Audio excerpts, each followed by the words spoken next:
여러분들은 하나님과 하나님의 자녀인 우리의 관계에서 제일 먼저 필요한 것이 무엇이라고 생각하십니까?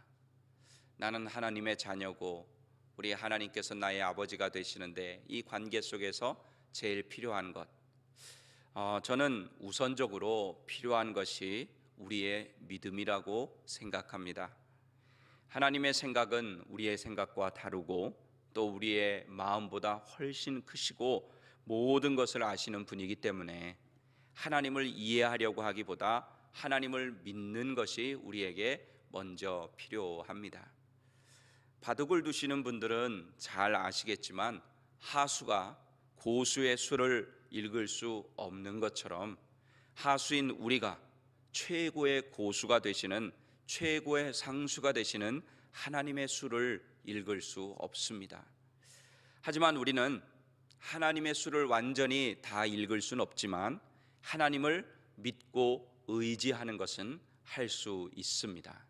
그래서 우리에게는 먼저 하나님과의 관계 속에서 믿음이 필요한 것입니다.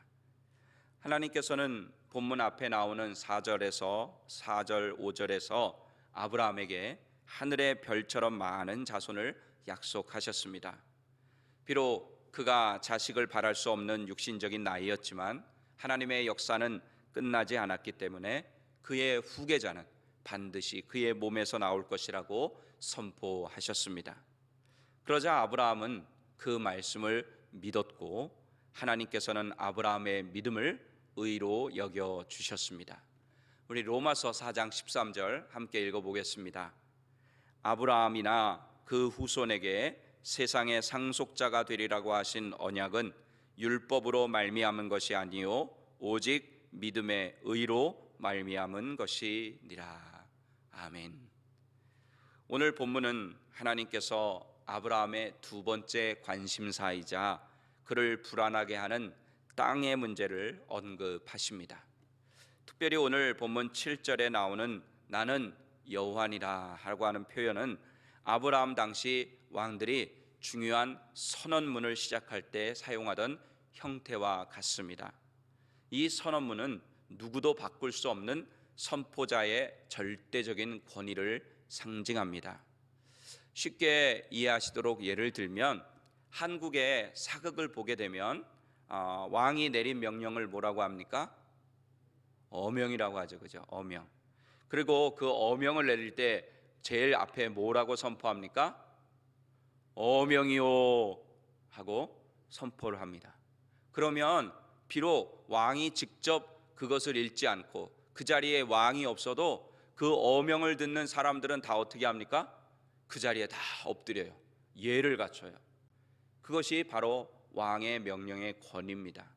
오늘 바로 하나님께서 아브라함에게 나는 여호와니라 이렇게 말씀하신 것은 바로 이것과 동일한 겁니다. 내가 선포하는 것은 왕의 명령이다. 누구도 변경할 수 없다. 이것이 가장 확실한 것이다 하고 말씀해 주시는 것입니다.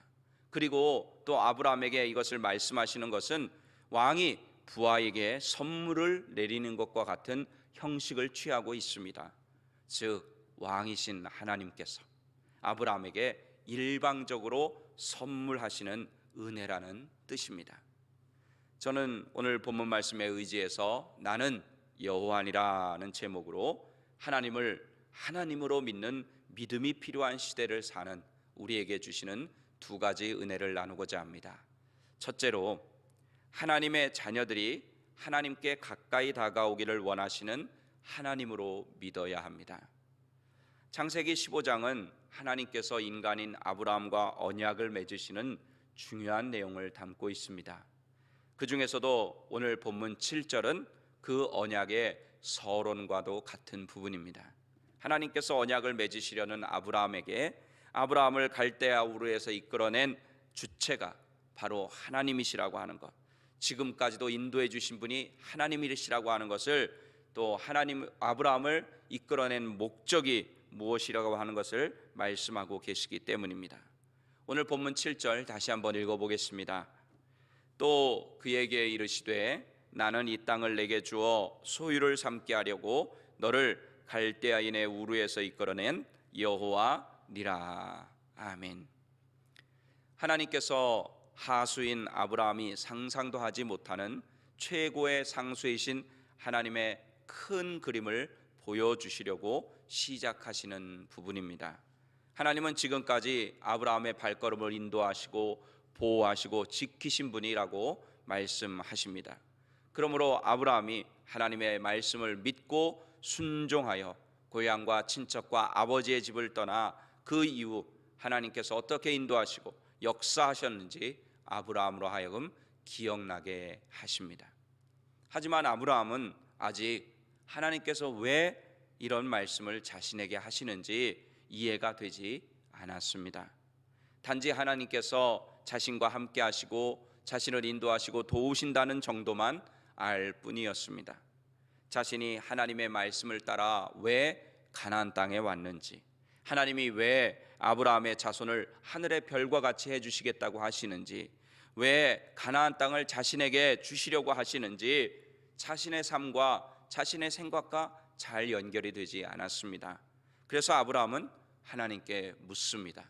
오늘 본문 8절 함께 읽어보겠습니다. 그가 이르되 주 여호와여, 내가 이 땅을 소유로 받을 것을 무엇으로 알리까? 여기에 나오는 아브라함의 모습과 우리의 모습이 비슷하지 않나 생각을 합니다. 예수 그리스도를 믿은 이후로 하나님께서 우리와 함께 하시고 또 도와주시고 인도해 주시는 것 알고 믿습니다. 그래서 우리가 신앙생활을 시작을 하게 되고 또 예배도 드리고 열심히 또 봉사도 하고 여러 가지 활동을 하게 됩니다. 하지만 하나님께서 왜 우리를 예수 믿게 하셨고 또 미국에 와서 살게 하셨는지 하나님의 큰 그림과 우리의 삶과 잘 연결이 되지 않을 때가 있습니다. 그냥 어렴풋이 알 뿐입니다. 그럴 때 우리도 아브라함처럼 하나님께 여쭤봐야 합니다. 우리가 그냥 대충 아는 것으로는 우리의 믿음을 지킬 수가 없습니다. 그래서 하나님께 아브라함처럼 물어보는 것입니다. 이 아브라함의 질문은 하나님을 의심해서 하는 질문이 아니었습니다. 자신의 삶과 하나님의 큰 그림을 연결할 수 있는 증표를 달라고 요청한 것입니다. 아브라함의 현실과 삶이 하나님의 자손에 대해서, 땅에 대해서 말씀하신 꿈 같은 말씀이 잘 연결되지 않은 것입니다. 하나님의 그 큰 계획과 아브라함의 지금 현실적인 삶이 잘 매치가 안 됐던 거예요. 이해를 못했던 것뿐입니다. 그래서 아브라함은 하나님께 묻고 있습니다. 사실 우리도 믿음 가운데 살아가지만 때때로 두려워하고 또 불안해할 때가 있습니다. 그때가 언제일까요? 우리의 현실의 삶과 하나님의 뜻이 잘 연결이 되지 않을 때, 또 왠지 하나님과 단절된 것처럼 느껴질 때, 하나님과 내가 서로 다른 곳을 바라보고 있는 것처럼 느껴질 때 우리는 불안해하기도 하고 두려워하기도 합니다. 우리는 분명히 하나님께서 우리를 잘 되게 해주실 것이라고 믿는데 아직 우리의 현실의 삶이 그렇지 않을 때, 바로 이럴 때 우리는 아브라함과 같이 하나님께 질문할 수 있습니다. 미국으로 하나님 인도해 주신 분이 하나님이라고 믿는데 과연 내가 이 미국에서 무엇을 해야 되겠습니까? 하나님이 나를 불러주시고 이 땅에 보내주신 증표가 무엇입니까? 하나님께서 나에게 원하시는 것이 무엇입니까? 하는 그런 증표를 요구할 수 있습니다. 은혜를 받고 나서 보면 지금까지 지내온 것이 다 하나님의 은혜인 것을 우리 깨닫잖아요.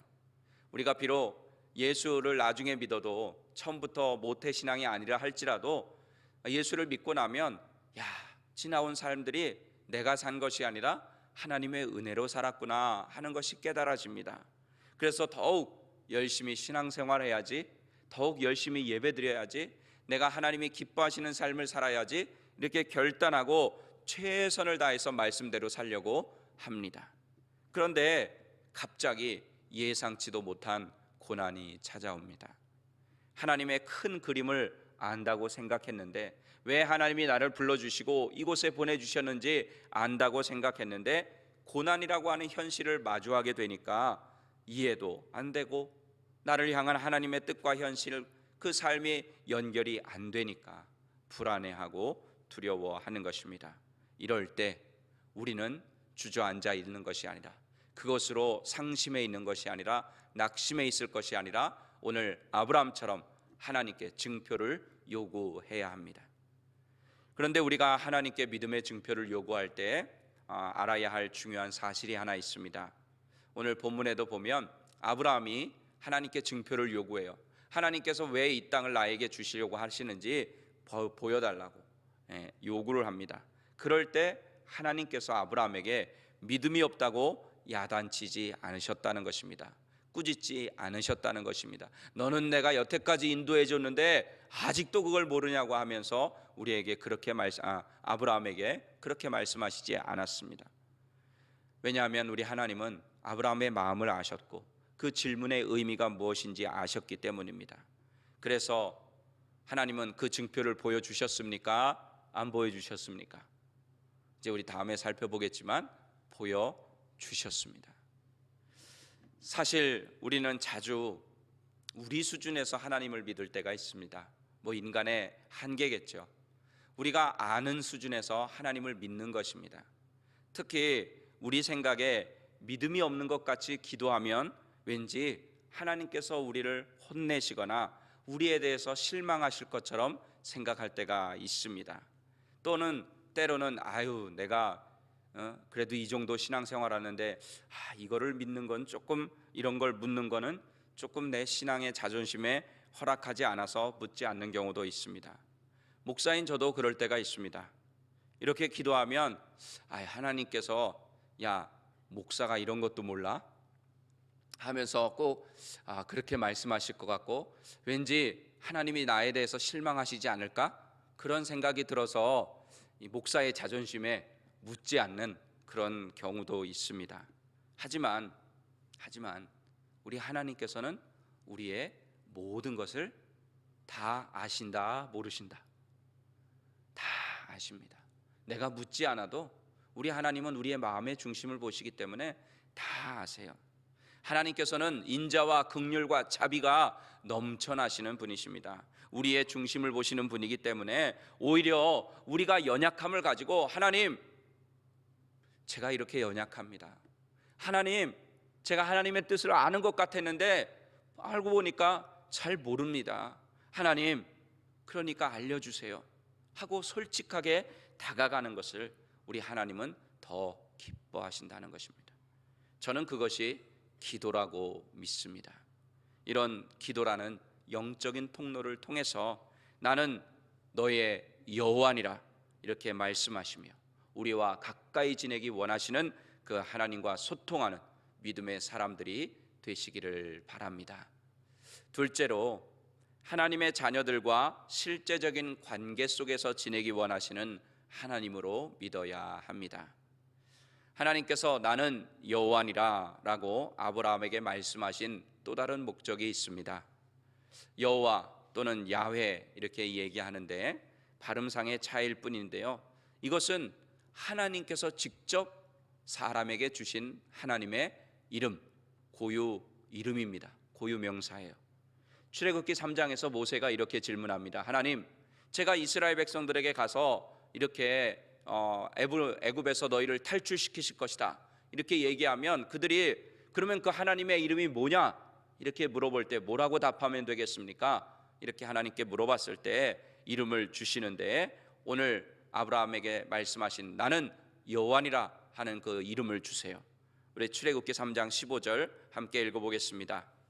하나님이 또 모세에게 이르시되 너는 이스라엘 자손에게 이같이 이르기를 너희 조상의 하나님 여호와 곧 아브라함의 하나님, 이삭의 하나님, 야곱의 하나님께서 나를 너희에게 보내셨다 하라. 이는 나의 영원한 이름이요 대대로 기억할 나의 칭호니라. 아멘. 영어로는 로드 이렇게 번역을 합니다. 하나님이 아브라함에게 하나님의 이름을 가르쳐 주시며 말씀하신 이유는 하나님이 비록 사람과는 다른 분이지만 하나님은 인간과 동떨어진 하나님이 아니라 인간의 삶 속에서 함께 하시는, 또 인간의 삶을 인도하시고 역사를 주관하시는 실제적인 하나님, 그 하나님이라고 말씀하시는 것입니다. 우리는 하나님, 그러면 그 이름 자체에 하늘에 계신 분이시니까 왠지 우리와 멀리 계신 분 같아요. 우리와는 상관없이 사시는 분 같아요. 우리와는 상관없이 계시는 분 같습니다. 나는 여호와니라 이렇게 말씀하시는 것은 이런 뜻과 같아요. 예를 들면 제가 저희 두 딸에게는 아버지입니다. 아빠입니다. 그죠? 그래서 제가 딸들에게 얘들아 내가 네 아빠야 이렇게 얘기할 때 그 속에는 무슨 뜻이 담겨 있습니까? 또는 뭐 엄마라고 해도 상관없습니다. 야 내가 네 엄마야, 여기에는 무슨 뜻이 담겨 있어요? 나는 너희를 낳았고 키워주고 먹여주고 입혀주고 공부시켜주고 아플 때는 돌봐주고 병원에다 데려다주고 힘들 때 도와준 사람이 바로 나야 하는 그런 뜻이 담겨 있습니다. 즉 저의 딸들과 저의 관계가 그냥 허상 또는 가짜가 아니라 실제적으로 딸들과 관계를 맺으며 살아가고 있는 아빠라고 하는 것을 나타내는 말입니다. 바로 창조주 하나님께서 나는 여호와니라, 나는 야훼니라 이렇게 말씀하시는 것은 바로 이런 뜻이 담겨 있는 것입니다. 아브라함아 걱정하지 마라, 내가 네 아버지야, 내가 너를 지었어, 내가 너를 지금까지 인도한 사람이고 앞으로도 내가 너를 책임질 거야 하는 실제적인 깊은 관계의 의미가 담겨 있는 표현인 것입니다. 그렇다면 성경에서 나는 여호와니라 라는 의미가 가장 극적으로 나타난 사건은 무엇일까요? 그것은 바로 하나님의 아들 예수 그리스도께서 이 땅에 육신의 몸을 입고 오신 성육신 사건입니다. 하나님께서 왜 몸을 입고 이 땅에 오셨겠습니까? 우리 인간들과 함께 지내기 위해서, 실제적인 관계를 맺기 위해서 이 땅에 육신의 몸을 입고 오신 것입니다. 하나님께서 인간과 함께 하시기 위해서 임마누엘로 오신 사건이 바로 성육신 사건입니다.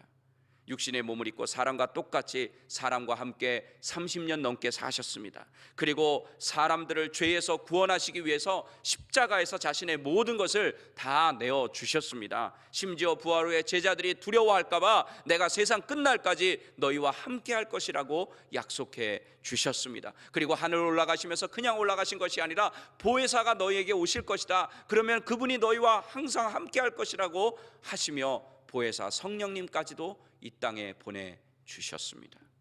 이렇게 하나님은 예수 그리스도를 통해서 우리와 실제적인 관계를 맺기 원하십니다. 동떨어진 관계, 요즘 코로나 바이러스 팬데믹이 되면서 사회적 거리두기 하는 것처럼 왠지 하나님과 나와 멀리 거리를 두는 것처럼 그런 분이 아니라 내가 너와 함께한다, 나는 여호와다, 나는 아빠 아버지다, 나는 너의 선한 목자다, 이렇게 말씀해 주시는 것입니다. 일단 이 사실을 진짜로 믿는 여러분들이 되시면 하나님께서 원하시는 실제적인 관계로 들어가게 될 줄로 믿습니다. 말씀을 정리하겠습니다. 우리 사랑하는 귀한 새벽예배 성도 여러분, 하나님은 전지전능하신 창조주시고 우리의 생각으로는 다 알 수 없는 분이지만 우리가 하나님께 다가가는 것을 원하시고 또 실제로 우리와 함께하는 분이시라는 사실을 믿기를 원하십니다. 그러므로 우리가 하나님의 자녀라고 하면 나는 너의 여호와니라, 나는 너의 하나님이라, 나는 너의 선한 목자라, 나는 너의 아빠 아버지다, 이 사실을 믿음으로 하나님과 멀리 거리를 두는 관계가 아니라 인격적이고 실제적인 관계로 발전하는 여러분 모두가 되시기를 예수님의 이름으로 간절히 축원합니다. 기도하시겠습니다.